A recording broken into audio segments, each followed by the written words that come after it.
Ate, O bakit pangas? te, Ano? nalapit sana ako sa'yo, te. Bakit? Hindi kasi may problema ako, te, ngayon, te. Yan na naman, problema na naman. Anong problema? Ano nga, te, yung si mama kasi nga, Ay naku pangas, wala akong maitutulong. Yan na namang mama mo na naman.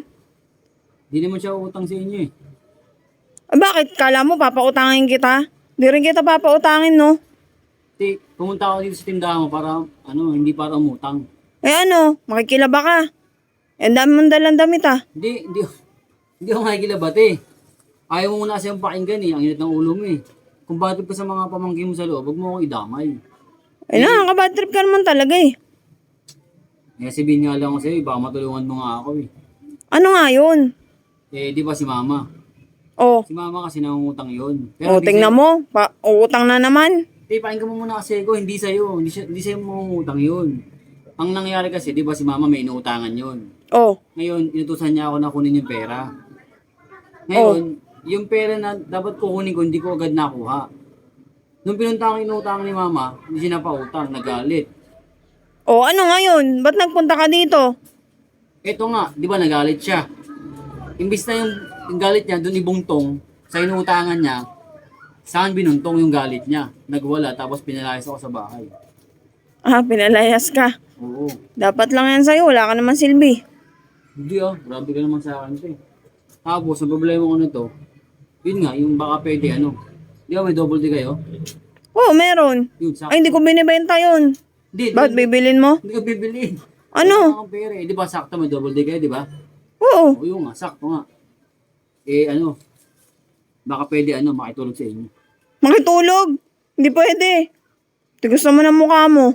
Te, kasi wala akong tutuluyan, te. Wala rin kamag-anak dito kasi nga pinalaso ko ni mama, ang gagawin ko ngayon. Hindi sa kalsada. Lawak-lawak ng kalsada eh. Bakit magkasata, baka magkapulmon niya ako nun, te.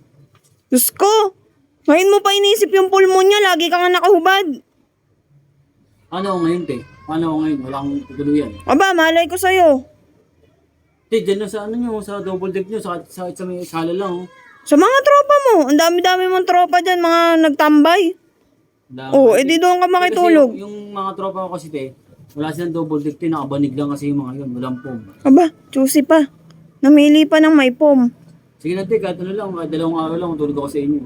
2 days pa gusto mo ha. Kahit kalahating oras, di kita papatirahin dito. Sige na, te, baka matulungan mo ako. Di naman ako utang sa'yo, eh. Kung gusto may ipatrabaho sa akin, sabihin mo na lang sa akin, gagawin ko na lang. Ay, wala. Walang tatrabahuin dito. Nagawa na namin lahat.